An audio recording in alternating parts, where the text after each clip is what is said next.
오늘 우리에게 주시는 하나님의 말씀 함께 보도록 하겠습니다. 요한복음 4장 조금 긴데요.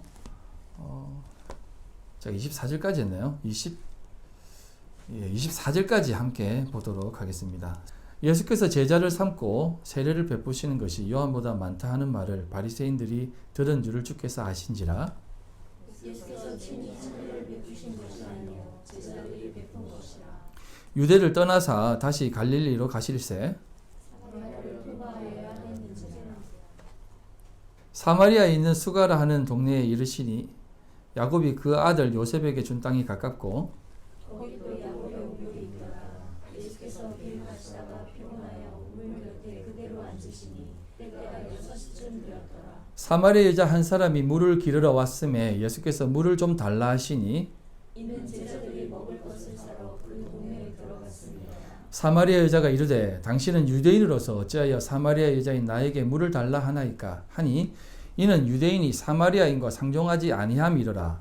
예수께서 나가여 이르시되 내가 만일 하나님의 선물과 또 내게 물 좀 달라 하느니가 나는 그럴 줄 알았더라면 내가 그에게 구하였을 것이요 그가 생수를 내게 주었으리라. 여자가 이르되 주여 물 기를 그릇도 없고 이 음물은 깊은데 어디서 당신이 그 생수를 얻게 사옵나이까. 우리 조상 야곱이 이 우물을 우리에게 주셨고 또 여기서 자기와 자기 아들들과 짐승이 다 마셨는데 당신이 야곱보다 더 크니이까. 예수께서 대답하여 이르시되 이 물을 마시는 자마다 다시 목마르려니와 내가 주는 물 마시는 자는 영원히 목마르지 아니하리니 내가 주는 물은 그 속에서 영생하도록 솟아나는 샘물이 되리라. 여자가 이르되 주여 그런 물을 내게 주사 목마르지도 않고 또 여기 물 기르러 오지도 않게 하옵소서. 이르시되 가서 내 남편을 불러오라. 여자가 대답하여 이르되 나는 남편이 없나이다. 예수께서 이르시되 내가 남편이 없다 하는 말이 옳도다. 너희에서 남편 앞서실 수 있었고 지금 있는 자도 내 남편이 아니니 내 말이 참된다. 여자가 이르되 주여 내가 보니 선지자로소이다. 우리 조상들은 이 산에서 예배하였는데 당신들의 말은 예배할 곳이 예루살렘에 있다 하더이다. 예수께서 이르시되 여자여 내 말을 믿으라. 이 산에서도 말고 예루살렘에서도 말고 너희가 아버지께 예배할 때가 이르리라. 너희는 알지 못하는 것을 예배하고 우리는 아는 것을 예배하노니 이는 구원이 유대인에게서 남이라. 아버지께 참되게 예배하는 자들은 영과 진리로 예배할 때가 오나니 곧 이때라. 아버지께서는 자기에게 이렇게 예배하는 자들을 찾으시느니라. 하나님은 여기시니 예배하는 자가 영과 진리로 예배할지니라. 아멘. 지난 시간에 설명한 것을 조금 기억하시길 바랍니다. 왜 예수여야만 하는가? 여러분, 세상에 많은 사람들이 자기들이 믿고 또 자신들이 의지하는 신들이 다 있어요. 천지신명도 있고 부처도 있고 또 마호멧도 있고 알라도 있고 또 달라이라마도 있고 심지어 중국에는 관우도 믿고 또 그들이 저마다 믿음을 가지고 또 치성을 다 드립니다. 치성을 드리면 그 치성 자체에 정성의 마음을 담아 이렇게 어떤 보이지 않는 자신들이 믿는 의지하는 신들에게 정성을 드리면 각자가 저마다 믿는 신들이 있어요. 어쨌든 그 신들에게 또 마음을 담아 드리면 무엇이든 어떤 신이든 뭔가든 하늘은 감동하지 않겠나라고 해서 그렇게 정성을 드리고 무사한 영을 기원하는데 그것은 사실은 그 마음에 어떤 위안은 있을 수 있지만 그건 사실은 기도가 아니다 이 말이에요. 기도라는 것은 내가 위안을 삼고자 하는 것이 아니라 내가 기도하는 그 기독교에서 말하는 기도는 왜 예수여야만 되는가라고 하는 신앙의 고백이 담겨 있는 기도예요. 즉 예수만이 나의 머리가 되어진다라는 삶이에요. 그 말은 내 자신의 삶이 예수 그리스도로 차압되어지는 삶이에요. 예수가 내 안을 이끄시고 조금 그 강한 말로는 그 어떤 구속하여서 우리의 삶을 붙잡아서 이끌어 가신다는 겁니다. 근데 그 삶이 사실은 가장 복된 삶이다 이 말이에요. 그럼에도 불구하고 표면적으로 볼 때는 그게 복된 삶이 아닐 수도 있게 보입니다. 하지만 그 삶을 통해서 우리는 가장 귀한 것을 깨닫게 된다 이 말입니다. 사람들은 저마다 자신들이 추구하는 것들을 추구합니다. 자, 이 말을 좀 잘 들어보시길 바랍니다. 오해하지 말고 들으세요. 저마다 이끌어가고 살아갈 때 다 이루어 놓는 게 있습니다. 이루어 놓아요. 세워 놓고 만들어 갑니다. 상아탑을 다 세웁니다. 그런데 이것을 성경은 뭐라고 얘기하냐면 창세기 3장 17, 18절입니다. 아담에게 이르시되 내가 내 아내의 말을 듣고 내가 내게 먹지 말란 나무의 열매를 먹었은즉 땅은 너로 말미암아 저주를 받고 너는 내 평생에 수고하여야 그 소산을 먹으리라. 땅이 내게 가시덤불과 엉겅퀴를 낼 것이라 라고 얘기합니다. 이 말은 인간이 만들어내놓은 모든 소산이 있다는 겁니다. 수고하고 세워놓는 게 있어요. 그런데 그 모든 세워놓는 것들이 분명히 있음에도 불구하고 그런 것들을 바라볼 때 하나님은 가시덤불과 엉겅퀴와 같다라고 얘기합니다. 가시덤불과 엉겅퀴라는 것은 상징적인 의미가 있어요. 사막에 뒹굴뒹굴 돌아가는 게 엉겅퀴고요. 또 말라 비틀어지고 사람들에게 큰 유익을 주지 못하는 게 가시덤불입니다. 가시덤불에는 새들이 앉아서 쉴 수 없어요. 이거는 의미가 있는데 이게 다음에 한번 또 설명을 드리겠습니다. 너무 또 읍이 가니까. 그래서 우리가 쌓아놓는 것은 있습니다. 그런데 이러한 모든 모습 속에서 하나님은 사람들이 보기에는 그것이 굉장히 귀하게 보이지만 하나님의 눈으로 보았을 때는 그게 가시덤불과 엉겅퀴라는 것을 깨달아 알라는 것을 우리에게 요구하신다는 겁니다. 그래서 이렇게 뭐 약간 삶을 인생을 살아온 나이 많으신 분들이 이런 표현도 쓰지 않습니까? 내가 그동안 많이 모아봤지만 그게 다 큰 의미가 없더라. 그러면서 딱 한마디 던지잖아요. 건강이 최고다. 뭐 이렇게 하는데 건강도 사실은 또 그런 의미에서 보면 가시덤불과 엉겅퀴와 세워놓는 것과 동일한 개념이에요.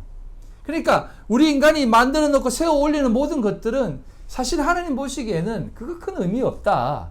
그걸 깨달아 알라는 것입니다.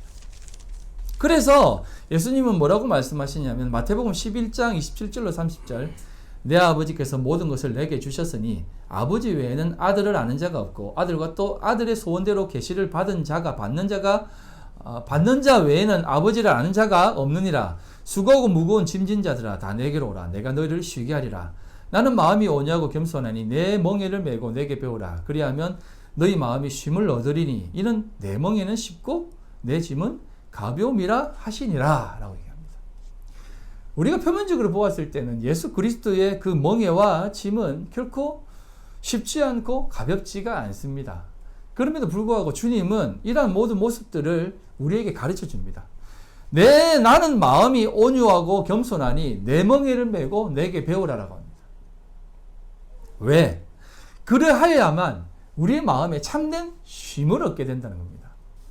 참된 쉼이라는 것은 뭐냐면 많이 가지고 많이 누릴 때 얻어지는 삶이라든지 쉼이 아니라 진짜 하나님이 주신 참된 기쁨과 평안함이 있다는 것입니다. 여러분 우리가 잘 알잖아요.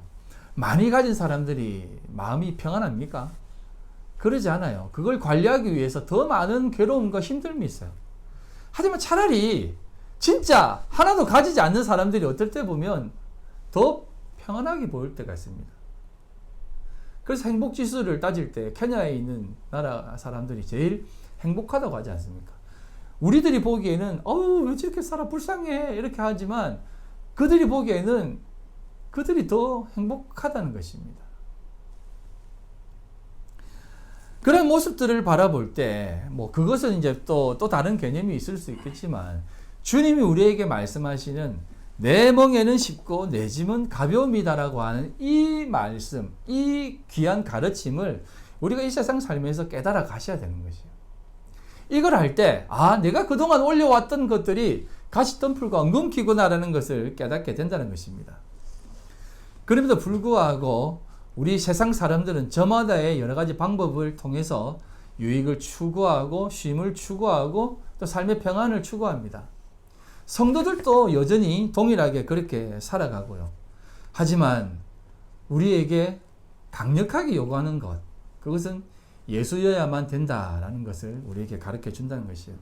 그래서 오늘 본문도 그 내용을 담아 예수님은 우리에게 하나의 사건을 통해서 귀한 진리를 가르쳐 주십니다.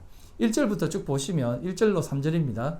예수께서 제자를 삼고 세례를 베푸시는 것이 요한보다 많다는 말을 바리새인들이 들은 줄을 주께서 아신지라. 예수께서 친히 세례를 베푸신 것이 아니요 제자들이 베푼 것이라. 유대를 떠나사 다시 갈릴리로 가시리세라고 얘기합니다. 자, 예수 그리스도는 이 땅 가운데 왜 오셨는가에 대한 부분을 이렇게 자신의 삶을 통해서 보여주십니다. 세례 요한보다 더 많은 사람들이 예수께 나와 세례를 받고자 머리를 조아립니다. 세례를 받고자 머리를 조아리는 것은 사실은 이건 예수 그리스도에게 구원을 추구하는 것과 동일한 것입니다. 당신이야말로 메시아입니다. 당신이야말로 참된 선지자입니다라고 하는 그런 고백과 동일한 거예요. 그럼에도 불구하고 예수님은 많은 사람들이 모여들으면 이제 내가 누군지 알겠니? 앞으로 잘 해라. 내가 잘 가르칠 테니까 열심히 해. 라고 하는 것이 아니라 그런 모습이 있을 때 예수님은 어떻게 하냐면 모이는 것을 보고 유대를 떠나버리시는 겁니다. 그리고 어디로 갑니까? 갈릴리로 가신다는 거예요. 그런데 이 갈릴리로 가시는데 어떻게 가시냐면 뒤에 좀 더 설명을 드리겠지만 사마리아를 통해서 가십니다. 이 말의 의미는 아무도 따라오지 말라는 뜻이에요. 예수님의 영향력이 점점 커지는 것을 보게 되었을 때 예수님은 그 모양새를 주님도 아시고 유대를 떠나서 갈릴리로 가십니다. 배경을 조금 설명을 드리면 바리새인들과 서기관들은 갈릴리 지역을, 사마리아 지역은 특히 그렇고 갈릴리 지역을 싫어합니다. 왜냐하면 주전 722년 BC죠. 아시리아가 북이스라엘을 완전히 장악해버리거든요. 이때 아시리아가 사용된 방법이 아예 아시리아인 만들어버리는 겁니다. 혼합 정책을 써버리는 거죠. 그러니까 여기에 있는 사람들은 그냥 아시리아인이 되어버린 것이에요. 그래서 그냥 남자들은 다 죽여버리고 여자들은 다 첩으로 삼았습니다. 그러다 보니까 이 북이스라엘, 소위 사마리아 지역이 아니라고 생각하는 그 밑에 있는 지역의 사람들은 그 북이스라엘을 바라보면서 아유 저런 이방인들과 붙어먹은 그러한 민족이라고 손가락질하면서 아예 이방인 취급을 했습니다. 그런데 역사자들은 이런 부분에 대해서 또 다르게 설명합니다. 왜냐하면 북이스라엘은 그렇게 아시리아하고 붙어가지고 싸워서 패망해가지고 혼합정책 속에서 다 패망해버린 이유가 뭐냐면 북이스라엘은 아람과 이집트를 의지했어요. 근데 남유다는 아시리아와 손잡았습니다. 무슨 말인가 알겠죠? 아시리아하고 손잡고 멸망만 막은 것입니다. 조공을 바쳤다는 것입니다.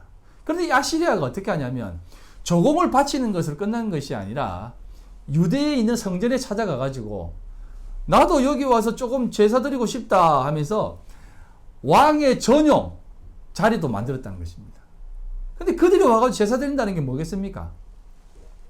거기에 돼지 피를 뿌리고 자신들의 신들의 어떤 모양새를 갖다 놓고 아예 성전을 더럽힌 것입니다.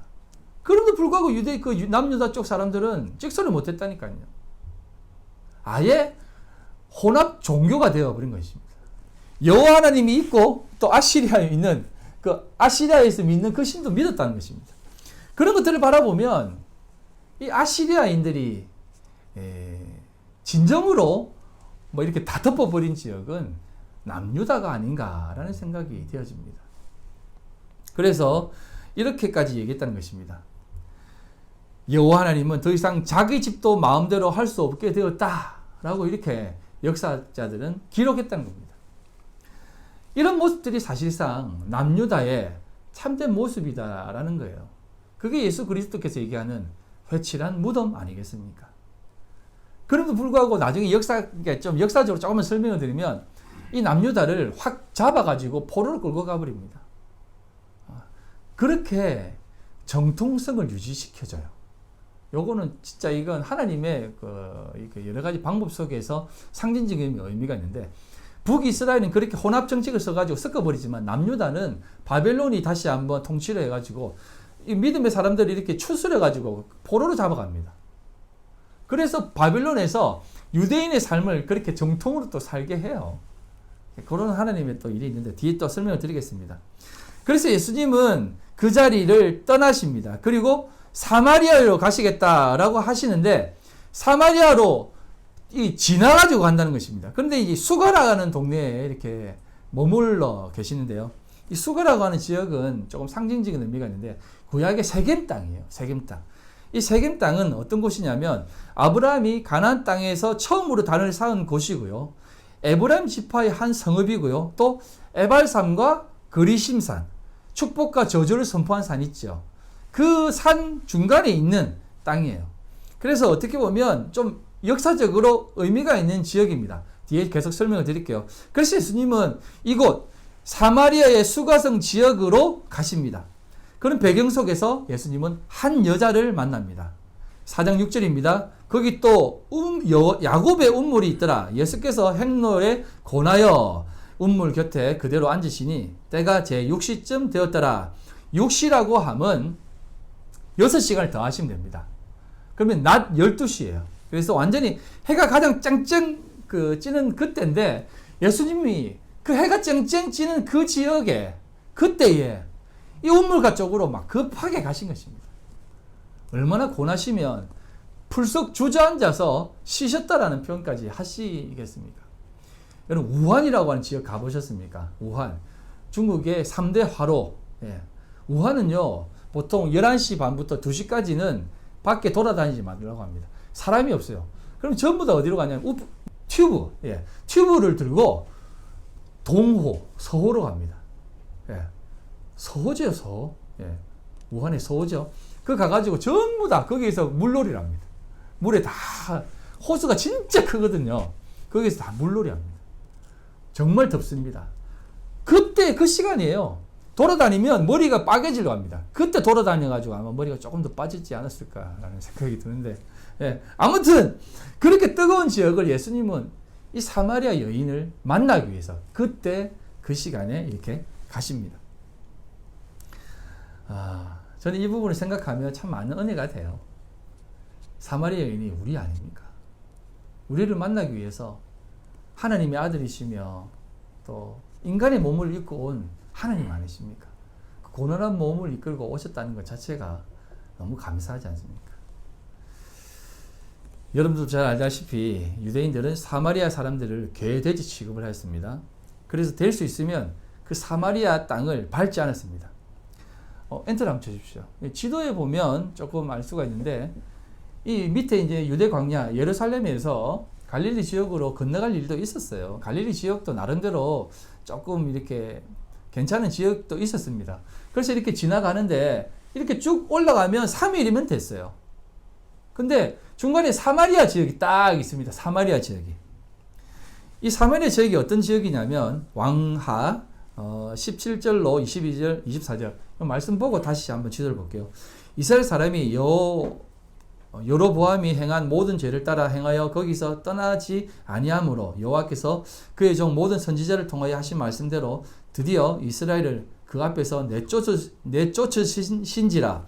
이스라엘이 고향에서 아수르에 사로잡혀 가서 오늘까지 이르렀더라. 아수르 왕이 바벨론과 구다와 아와와 하맛과 스발와임에서 사람을 옮겨다가 이스라엘 자손을 대신하여 사마리아 여러 성읍에 두매 그들이 사마리아를 차지하고 그 여러 성읍을 거주하니라. 이 아수르 왕이 그 주변에 있는 모든 이방 민족들을 이 사마리아 지역으로 이주시켜 버립니다. 그래가지고 통치시켜 버려요. 그러니까 완전히 혼합되어 버린 겁니다. 이쪽 사람들이 이스라엘 사람들이 아니라 완전히 그냥 이방 민족의 땅이 되어 버린 거예요. 그래서 지나가면 3일이지만 저 요단 동편 그 베레아 지역 있죠. 이쪽으로 삥 돌아갔습니다. 요단 동편을 거쳐가면 6일이 걸려요. 그래도 이 사람들은 사마리아 지역을 거쳐가지 않았다는 겁니다. 왜냐하면 그들과 섞이는 것이 싫었거든요. 그래서 그들을 향해서 사마리아인들도 하나님을 믿었잖아요. 그런데 그들이 믿는 신을 사마리아교라고 했다니까요. 종교를.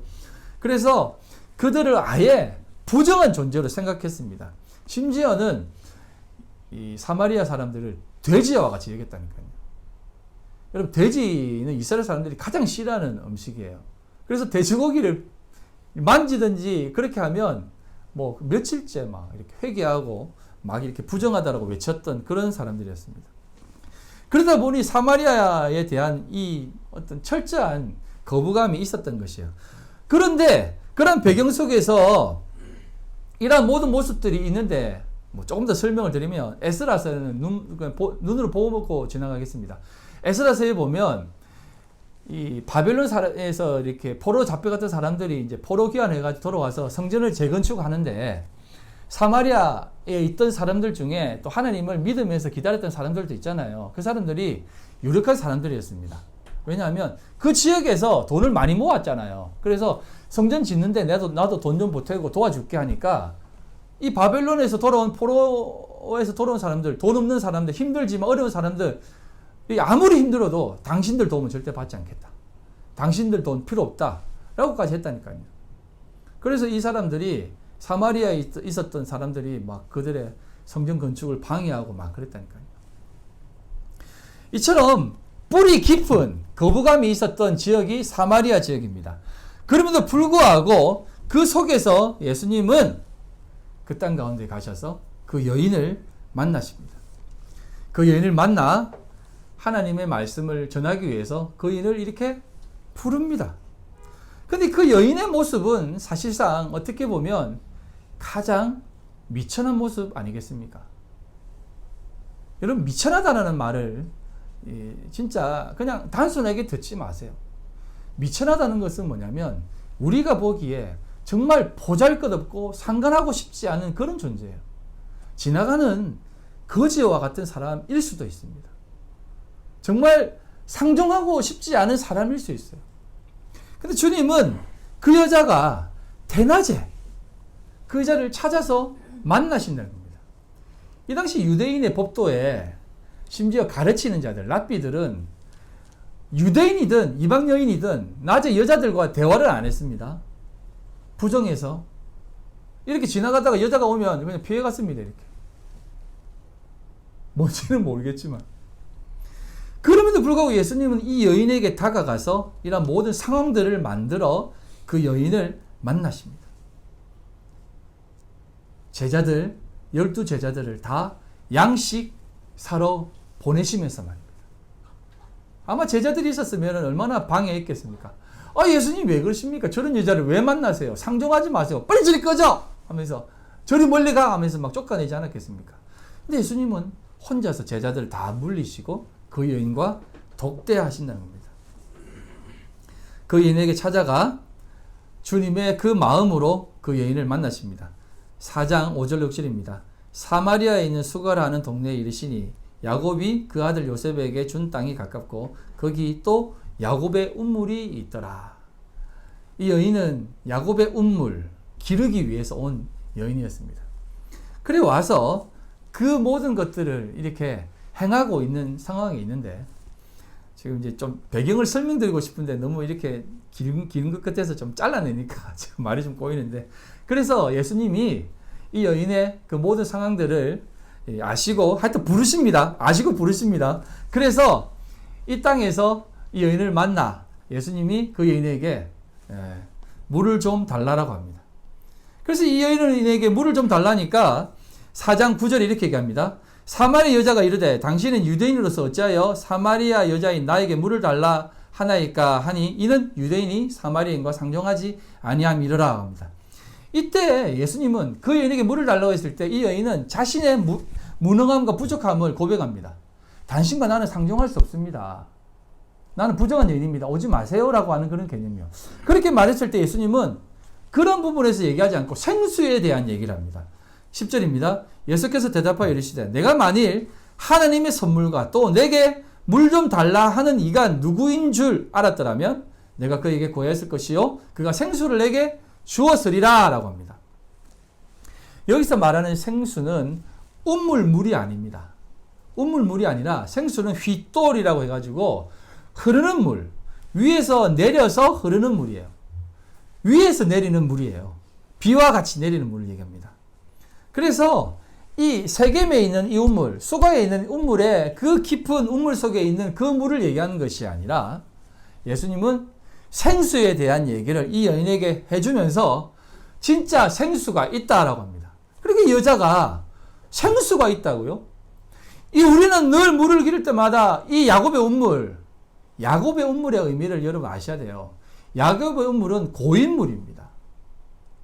어떻게든 그 율법에 나와 있는 그것을 취해서 사마리아인이지만 이 율법의 그 명맥이라도 이어서 어떻게든 살아내려고 하는 그 모습이 야곱의 운물이 상징하는 개념이에요. 그래서 이 운물에서 물을 기르야 되는데 당신이 주는 물은 어떤 물입니까? 라고 하는 겁니다. 그리고 뭐라고 얘기합니까? 이 물을 나에게 주셔서 다시는 물 기르러 오지 않게 해주십시오 라고 하지 않습니까? 그리고 이 여자가 이렇게 합니다. 이곳에는 물 기를 그릇도 없다라고 합니다. 그곳에 물 기를 그릇이 없었어요? 있었습니다. 그리고 여자가 물 기르러 왔죠. 왜 없었다라고 얘기하냐면 이건 우리 사마리아인 전용인데 당신은 유대인이니까 당신 전용 물을 기르는 그릇은 없어요 라고 하는 뜻으로 얘기한 것이요. 그러니까 예수님은 야 그런 그릇이 필요한 것이 아니야 라고 하는 것이에요. 네가 생각하는 그 그릇, 유대인의 운물에서 퍼내는 그런 그릇이 아니라 내가 주는 물은 내가 그릇이 되어서 내 몸에서 흘러나오는 생수에서 그 배에서 나오는 그 물, 이게 이제 요한복음 7장 38절에서 39절입니다.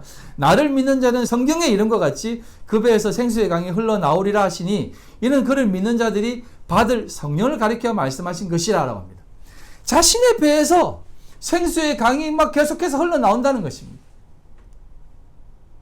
물 기를 그릇이 필요한 것이 아니라 그 물은 내가 곧 그릇으로 내가 곧 물로서 너에게 준다라는 것입니다. 그리고 이렇게 얘기합니다. 예수께서 요한복음 4장 13, 14절 예수께서 대답하여 이르시되 이 물을 마시는 자마다 다시 목마르려니와 야곱의 운물에서 퍼서 먹는 물은 다시 목마른 겁니다. 목마르다라고 하는 것은 여러분 이건 성경에서 나오는 목마름, 갈급함, 가람, 배짱 마름 이것은요 두 가지 의미가 있어요. 제가 이제 창세기를 설명을 드릴 때 바다에서 무틀 드러내 가지고 거기에 사람들을 살려내는 땅이라고 말씀을 드렸잖아요. 다 잊으셨습니까? 홍해를 갈라서 마른 땅이 생기듯. 그래서 마른 땅이라고 하는 것은 하나님께서 살려내는 개념을 얘기하는 것이에요. 그런데 살려내는 개념이 어떤 개념이냐면 마른 땅이 되었다라는 것은 바다에서 나는 이제 물속에 있지 않고 말라 비틀어지겠다라고 하는 개념과 동일한 것입니다. 바다에 있는 물고기가 그물에 걸려서 올라오는 것은 곧 내 자신이 말라 비틀어지는 것입니다. 다시 말하면 나는 흙입니다. 마른 땅입니다. 마른 땅이기 때문에 하나님 물을 부어주세요 라는 겁니다. 바닷물이 아닌 생수를 부어주세요 라고 하는 그 상태를 얘기하는 것이에요. 그게 성령의 인침의 상태입니다. 성령의 인침이라는 것은 뭐 성령의 충만한 어떤 내 마음속에 증거가 있는 것이 아니라 나는 마른 땅입니다. 나는 말라 비틀어진 흙입니다. 라고 하는 개념을 고백하는 자가 성령 받은 자예요. 물에서 건진 받은 자는 것입니다. 그런 자에게 예수님은 찾아가셔서 생수의 강을 준다는 것입니다. 그럼에도 불구하고 자신이 마른 땅임에도 불구하고 여전히 하나님을 제대로 믿지 못하는 사람들, 하나님 믿는다고 하면서 제대로 믿지 못한 사람들은 계속 그 우물물을 퍼가지고 뿌리고 있어요. 우물물을 퍼가 뿌리고 있어요. 지금 얼마나 가뭄이 심해졌습니까? 아무리 물을 대가 뿌려도 의미가 없다지 않습니까? 똑같은 거예요. 영적으로 보았을 때 우리의 갈급함에 겉으로 물을 뿌리면 아무 의미가 없어요. 나무에 물을 줄 때도 뿌리가 물을 먹어야지 이파리가 아무리 물을 먹는다고 나무가 살아납니까? 그 말인 것입니다. 내가 주는 물을 마시는 자는 영원히 목마르지 아니하리니 내가 주는 물은 그 속에서도 영생하도록 솟아나는 샘물이 되리라 라고 하는 겁니다. 우리 속에서 생수가 흘러나와 우리를 쭉 적시는 겁니다. 그 생수를 주님이 주신다라는 것이요. 자신이 그릇이 되어서 그래서 주님은 너희는 생수를 마셔야 한다. 너희는 거듭나야 한다라고 말씀하시던 그 니고데모에게 하셨던 그 말씀처럼 이 여인에게도 내가 주는 물을 마셔야만, 이 생수가 성령이라고 아까 7장에 말씀드렸잖아요. 그거여야 하여야만 살아난다라는 것을 동일하게 말씀하시는 겁니다. 자, 한번 보십시오. 이 여인의 우매함과 이 니고데모의 우매함이 사실은 동일하게 연결되는 것입니다. 니고데모는 바리새인이면서 유대인의 관원이었습니다. 가장 똑똑하고 가장 최고의 자리에 있었던, 가장 박식하고 하나님에 대해서 깊이 알았던 사람입니다. 그럼에도 불구하고 그도 역시 성령이 없으면, 그리스도가 부으시는 생명의 성령의 법이 없으면 그도 역시 꽝이다라는 것을 말씀드렸잖아요. 그러나 오늘 읽었던 이 수가성 여인, 가장 밑바닥에 있는 이 여인도 동일하게 아무리 밑바닥에 있고 그렇게 살아도 생수의 강이 없으면 여전히 목마르다는 것을 성경은 얘기해 주는 것입니다. 고로 부한 자든 가난한 자든 예수 그리스도가 없으면 안 된다는 것을 얘기해 주는 것이에요. 아멘. 이게 나중에 여러분 삭개오에서 이게 또 드러나는 것이죠. 왜 삭개오가 나무 위로 올라갔습니까? 그는 그렇게 하여야만 하나님을 볼 수 있다라고 생각했어요. 그런데 나무 위로 올라간 것은 사실은 야곱의 물을 계속 푸는 것과 똑같은 겁니다. 그래서 주님이 삭개오야 내려와라 라는 겁니다. 나무 위에 올라가는 것은 내가 올라가 줄게. 너는 내려와서 나로 인해 복을 받아라는 것입니다. 그러니까 이 삭개오가 남들한테 토색한 거 있으면 내가 다 갚겠습니다. 그러면서 그런 고백을 드릴 수 있는 거예요. 왜? 자신이 추구하고자 했던 것들을 주님이 다 주신다니까.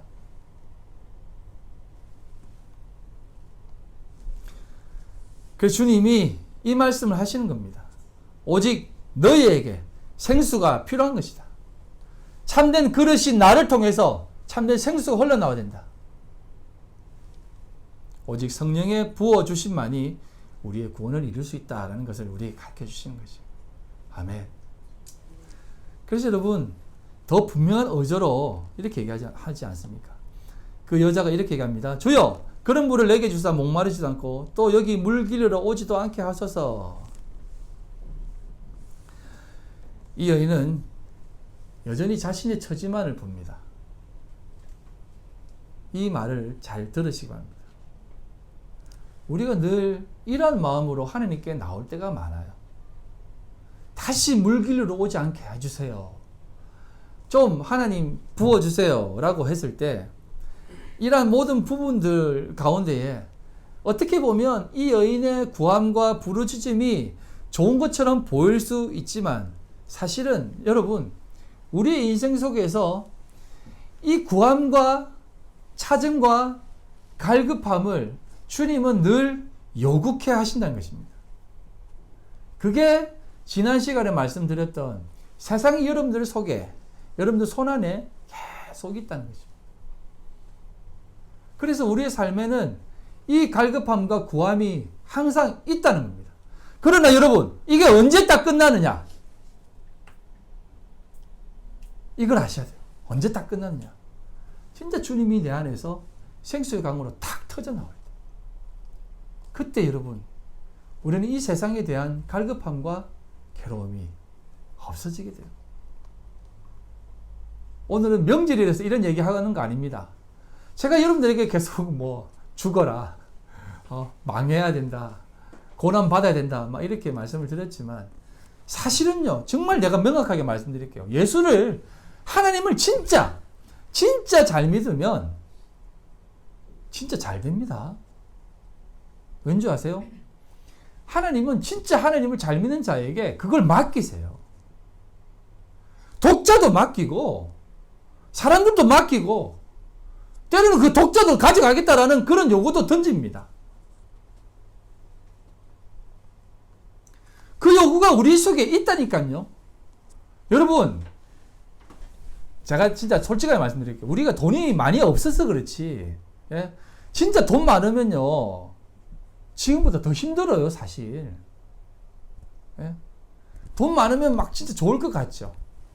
안 좋다니까요, 여러분. 왜 그 막 재벌가들이 막 그 뭐 이런 말 써서 그렇죠. 물뽕 맞고 막 또 막 이렇게 프로포폴 폴립 뭐 그거 하얀 그거 맞는지 아세요? 얼마나 괴로우면 우리 그런 거 안 맞잖아. 우리 그거 없어도 되잖아요. 아, 괴로우면 좀 참지 뭐. 힘내야지 뭐. 서로 우리 동병상련처럼 고만고만하게 잘 지내잖아요. 그런데 가진 자들은요, 아무도 알아주지도 않아요. 조금만 나가고 뭐 잘못하면 욕 들어먹고. 그러니까 뛰어내리는 겁니다. 자식들은 다 삐뚤어지고요. 다 약쟁이 되고. 다 그런 거 아닙니까? 근데 여러분, 진짜 하나님을 잘 믿어보세요. 감히 하나님 그거 맡겨주십니다.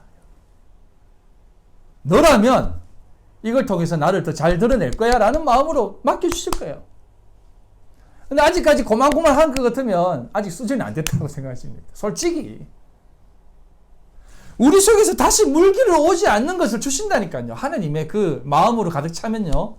그래서 여러분, 하나님의 참된 이끄심을 받는 자들에게는 진짜 하나님의 부어주심이 있습니다. 진짜 끊임이 없이 하나님 주어주세요. 부어주세요. 그래서 예수님은 이렇게 여전히 고백하는 그 여인에게 이렇게 얘기합니다. 가서 내 남편을 불러와라. 이렇게. 그러니까 이 여인이 그제서야 이런 고백을 드린 겁니다. 아니, 여러분 바로 대답했다고 생각하지 마세요. 이 여인 틈이 있었을 것입니다. 고민했을 것입니다. 아니, 이 사람이 어떻게 내 남편이 6명이나 있다는 것을 알고 있지? 여자가 대답하여 이르되 나는 남편이 없나이다. 예수께서 이르시되 내가 남편이 없다 하는 말이 옳도다라고 얘기합니다. 여러분, 이 남편이 지금 있는 남편 5도, 이전에 있던 남편 5도 네 남편이 아니고 지금 있는 남편도 네 남편이 아니다라고 얘기하잖아요. 6명이 있었어요. 이 6 남편이라는 의미도 여러분 잘 기억하셔야 돼요. 숫자에 나오는 게, 성경에 나오는 숫자는 다 그런 의미가 있습니다.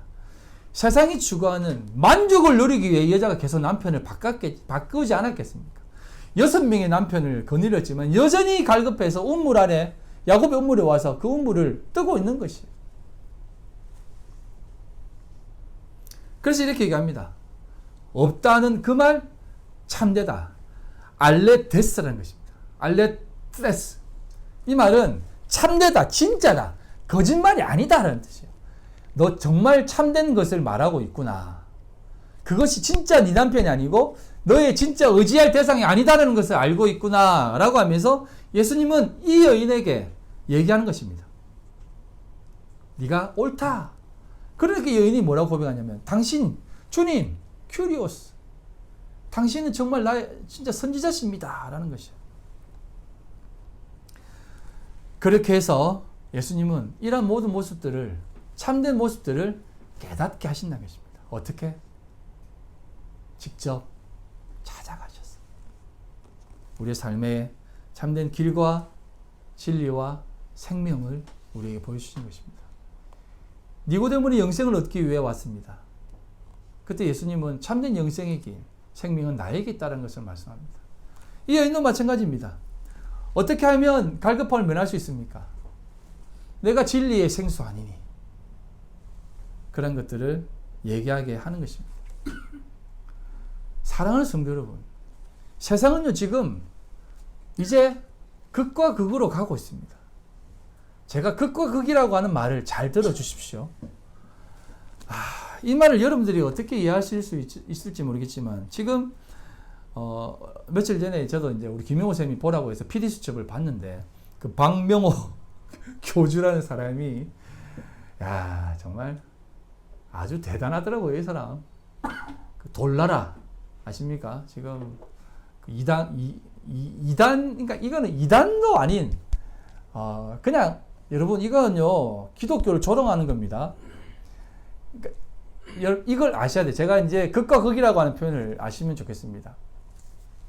박명호라는 사람이 이제 자신이 이제 뭐 재림 예수다라고 해가지고 이제 성경에 나와 있는 내용을 가지고 이제 자기한테 다 접목을 시키는 거죠. 예수께 접목을 시켜야 될 것을 자신에게 다 접목시킵니다. 그리고 남녀노소 모두가 다 그 박명호 교주만 바라보고 당신과 결혼하고 싶어요. 내 남군님, 꼬마애가 내 남군님. 그리고 심지어는 노래를 부르는데 세상의 모든 것들은 다 뭐 박명호 우리 저기 남군님의 뭐 한테 다 죽고 우리 남군님은 하루에 푸시업을 70개 하시고 뭐 그러면서 뭐 우리 남군님 최고예요 하면서 막 어린아이들한테 그런 노래도 막 가르치고. 야, 정말 어이가 없습니다. 근데 그게 어떻게 딱 이렇게 세상 사람들에게 드러나냐면 아이들 5명이 그 공사 현장에서 무슨 한농회 해가지고 농사 지으면서 이제 공동체 생활을 해요. 그 농사 짓는 그것을 만들다가 애 5명이 죽어요. 스물돼가지고. 그래서 이게 확 드러났는데 뭐라고 얘기하냐면 그 아이들 부모가 이거 좀 잘 들으세요. 뭐라고 얘기하냐면 내 아이 잃었다고 찔찔 짜는 사람들 아무도 없게 해주셔서 감사합니다. 하나님이 하나님께 바쳤다고 하는 거야. 자기 아이들. 인상 쓰지죠? 어이가 없죠? 우리 교주님을 위해서 그 아이들 다 순교자로 되었습니다. 그러면서 얘기합니다. 그리고 심지어는 뭐라고 얘기하냐면 내 오늘 네 부인 더러워진 너의 부인 내가 취해가지고 정결하게 해줄게 라고 하니까 뭐라고 하냐면 그 남편이 그래도 괜찮겠어 하니까 그 남편이 뭐라고 하냐면 나에게 더럽혀진 이 여자 교주님 우리 저기 교주님 데려가지 마시고 순수한 내 딸 데려가세요. 어이가 없죠. 제가 왜 극과 극이라고 말한 이유를 여러분 아셔야 돼요. 여러분 세상은 지금 아무 의미 없습니다. 여러분 제가 이제 이 세상 가운데 있는 교회 가운데에서 이 교회가 진짜 교회인지 교회가 아닌지 그러니까 세상이라고 표현한 것 기억나시죠? 예. 그런 것들은요 그냥 그들이 세상과 동화되어서 돌아갑니다. 교회도 여전히 세상이에요. 세상 원리가 교회를 지배하는데 예? 그게 무슨 하나님의 지배를 받습니까? 그런데 여러분 극과 극이라고 하는 개념을 잘 기억했으면 좋겠습니다. 그 이단들이 하는 행위들 있죠. 신천지가 하는 행위, 이 돌나라가 하는 행위, 이게 극인 겁니다. 근데 이 극이라는 게 뭐냐면 그리스도를 그대로 흉내내는 거예요. 저 그리스도가 다른 게 아닙니다, 여러분. 무슨 뭐 교황이 무슨 뭐 붉은 용의 나라가 저 그리스도입니까? 저 그리스도는요 그리스도를 완전히 흉내내고 있는 게 그리스도예요. 근데 완전히 흉내내고 있다라고 하는 이 말의 의미를 잘 보셔야 돼요. 여러분이 진짜 하나님 앞에 그 사람들은 교주한테 그런 마음을 가지고 살지만 여러분들은 하나님 앞에 그런 마음을 감히 이거 좀 조심스러운데 그런 마음을 가지고 사셔야 돼요. 하나님 앞에 다른 누구도 아닌 하나님 앞에 아시겠어요? 아브라함이 요구하신 하나님의 그 요구가 어떤 요구겠습니까? 자신의 모든 것을 바치는 거 아닙니까? 그래서 예수님은 이러한 것을 이 여인에게 가르쳐 줍니다. 그런데 이거 우리 인간이 못해요. 할 수 없습니다. 한다라고 하는 그게 이단이에요. 하고자 하는 사람들은 세뇌당한 겁니다. 그거 못합니다. 세뇌당하는 거 아니에요. 제가 여러분들 세뇌시키고 있습니까? 그거 아닙니다. 세뇌당하는 거 아닙니다. 이건 세뇌가 아니라 하나님 앞에서의 하나님의 그 감동하심 속에 있는 겁니다. 근데 마귀 사탄은 우리 인간을, 우리의 이 마음을 교묘하게 세뇌시킵니다. 그럼 여기에서 여러분들이 자유하시고 힘을 내시고 일어나셔야 돼요. 그리고 올바른 헌신을 하셔야 돼요. 지금도 많은 헌신을 요구하는 자들의 헌신을 보면 이거 헌신을 요구하는지 지 따르라는 것인지 모르겠어요. 아무튼 그 앞에 영어자 붙은 사람들 다 문제예요. 마이클 조, 조나단 박 이런 거 있잖아요. 그런 인간들이 사실은 제일 문제예요. 여러분 큰일 났습니다. 대한민국에 큰일 났습니다 하면서 보면 큰일 났으니까 자기하고 함께 하죠. 자기한테 와서 교육받으면 안 큰일 난다는 거죠. 그게요. 조금 좋아 보여서 그렇지 박명호와 똑같은 놈들이에요. 나는 그렇게 생각합니다. 그런 인간들이. 마지막 말씀을 여러분들에게 마치고 이 부분 오늘은 여기까지만 하겠습니다. 다음 주에 연결해서 이 부분을 하겠습니다. 예레미야 3장입니다. 여호수아의 말씀이니라 배역한 자식들아 돌아오라. 나는 너희 남편임이라. 내가 너희를 성읍에서 하나와 족속 중에서 둘을 택하여 너희를 시온으로 데려오겠고 내가 또 내 마음에 합한 목자들을 너희에게 주리니 그들이 지식과 명철로 너희를 양육하리라. 여기에 목자, 여기에 목자에 박명호라든지 이상한 거 넣으면 다 그 놈들이 나쁜 놈들이에요. 여기에 목자는 그럼 오직 예수 그리스도입니다. 그래서 여러분 가시덤불과 엉겅퀴를 낼 것인데 너희들이 먹을 것은 밭의 채소다라고 하는 그 이유가 왜 채소 먹으라 하는 이유가 뭐냐면 이건 다 상징적인 의미예요. 예수가 목자잖아요. 우리는 목자로 오잖아요. 그래서 목자는 그렇게 양은 채소를 먹고 그렇게 주님을 따라간다는 그런 개념이에요. 목자, 목초지를 이끄는 거기에 채소를 먹는다는 개념이에요. 주님이 이끄시는 대로 가서 먹지 그 인간들이 만들어내놓은 무슨 농장, 공동체 이런 것들은 다 꽝입니다. 이건요 수도원주의로 돌아가는 개념보다 더 수준이 유치한 거예요. 그럼에도 불구하고 사람들은 거기에 혹합니다. 갈급하니까 그런 것 이해합니다. 왜? 기존 교회에서는 그런 가르침 못 받거든요. 갈급하니까 거기에 빠지는 것이요. 신천지도 왜 빠지냐면 갈급하니까 빠지는 겁니다. 신천지 뜨거운 거 찾고 거기에서 구하는 겁니다. 네, 그게 다 안티, 적 그리스도의 모습인 것이요. 그리스도를 얄궂게 모형을 시키는 겁니다. 그거 아닙니다.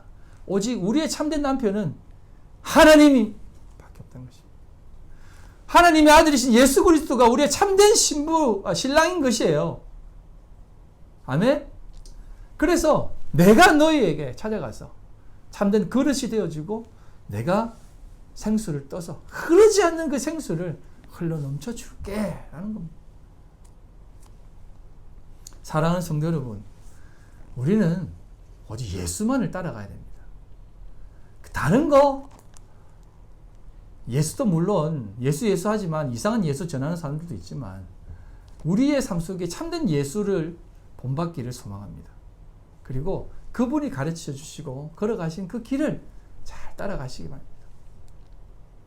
거기에 세상이 맡겨진 삶을 사는 것이에요. 사랑하는 성도 여러분, 우리 믿음의 사람들은 반드시 잘 됩니다. 그러나 그 잘됨 속에 하나님을 발견하라고 잘 되는 것이니까 그걸 꼭 기억하고 오늘도 믿음으로 멋지게 주님 주신 생수 마음껏 마시고 살아나시는 우리 귀한 성도들 다 되시기를 주님의 이름으로 소망합니다. 하나님 아버지 감사합니다. 우리를 이끄시는 하나님의 놀라운 은혜의 손길 우리 늘 붙잡고 가오니 아버지 하나님 그 길이 어디에 있든지 어떤 상황이든지 믿음으로 잘 걸어가게 해주시고 우리에게 반드시 은혜 내려주시고 축복하신다라고 하는 그 말씀 꼭 기억하고 우리 믿음의 권속들 이 땅 가운데 승리할 수 있도록 주님 기름 부어 주시옵소서. 아버지 하나님 우리 귀한 하나님의 자녀들이 있습니다. 주님께서 축복해 주시고 어디에 있든지 무엇을 하든지 하나님 앞에 귀한 모습으로 살아가게 해주시고 또한 우리 주님 앞에 믿음으로 살아가는 귀한 하나님의 백성들의 삶의 현장인 기업 또한 주님께서 꼭 기름 부어주셔서 선하게 인도하여 주시옵소서. 오늘도 주님 앞에 빈손 들고 나오지 않고 겸손히 귀한 물질 올려드립니다. 아버지 하나님 이 물질 받아주시고 이 물질 하나님 앞에 올려드릴 때에 하나님의 영광만 오롯이 드러나고 드려진 손길 위에 30배, 60배, 100배 결실 있게 하여 주시고 또 아버지 하나님 살아가면서 하나님의 은혜 안에 귀하게 살아갈 수 있도록 주님 도와주시옵소서. 하나님 기뻐 받아 주시옵소서.